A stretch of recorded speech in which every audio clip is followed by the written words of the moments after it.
Dear students, today I am going to explain how to solve problems in physics. To solve any problem, we have to follow 3 steps. In step 1, first we read the problem carefully and find out the given data. Problem ni clear ga chadivi ఇచ్చిన data note చేసుకోవాలి.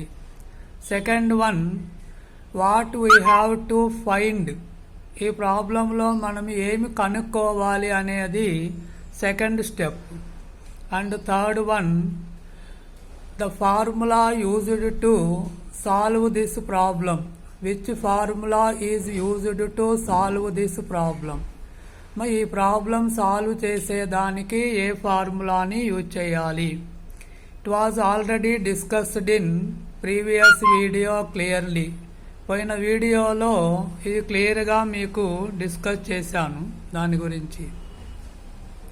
మనం ఈ 3 steps follow అయినట్లయితే మనము ఏ ప్రాబ్లంనైనా solve చేసుకోవచ్చు.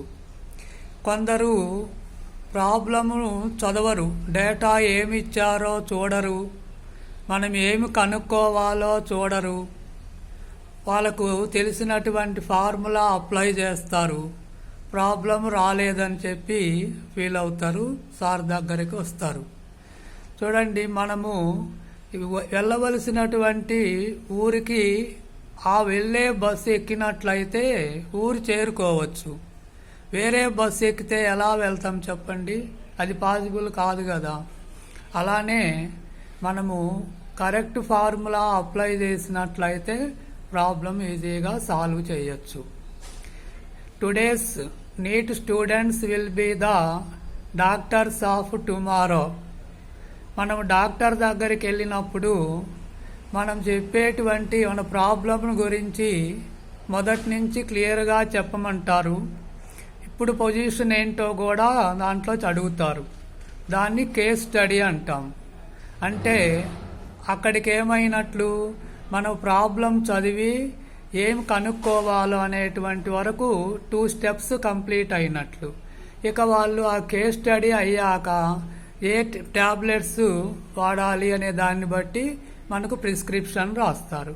అలానే అప్పుడు మనము ఏ ఫార్ములా యూజ్ చేయాలి అనేటువంటిది 3rd స్టెప్ అన్నమాట, తీసుకోవచ్చు. ఇలా మనము ఈ 3 స్టెప్స్ అంటే డాక్టర్ గారు ఎలా అయితే చేస్తున్నారో మనం అలానే ఆ 3 స్టెప్స్ ఫాలో అయినట్లయితే ఏ ప్రాబ్లం అయినా ఈజీగా సాల్వ్ చేసుకోవచ్చు. అంతే. ఇంకా మరి ఎవరైనా ఇంకా ఛానల్ సబ్స్క్రైబ్ చేయకుంటే చేయండి, మీ ఫ్రెండ్స్కి షేర్ చేయండి. నెక్స్ట్ వీడియోలో how to clarify the doubts అనే దాని గురించి మీకు క్లియర్గా ఎక్స్ప్లెనేషన్ ఇస్తాను. Thank you.